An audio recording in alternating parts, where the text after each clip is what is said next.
அந்த அறிவிப்பால் அன்ப தருவாளே சின்ன அறிவிப்பும் இன்று சுடுவாளே நீயும் தும்மிடி தும்மிடி ஆயுசு நூறாக என் உயிர் உன்னோட பத்திர சொத்தாக என் பார்வை உன்னோடு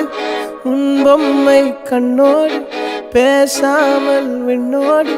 நாம் மிதந்து போவோம் காதாரா அடியாளோ நான் தாங்க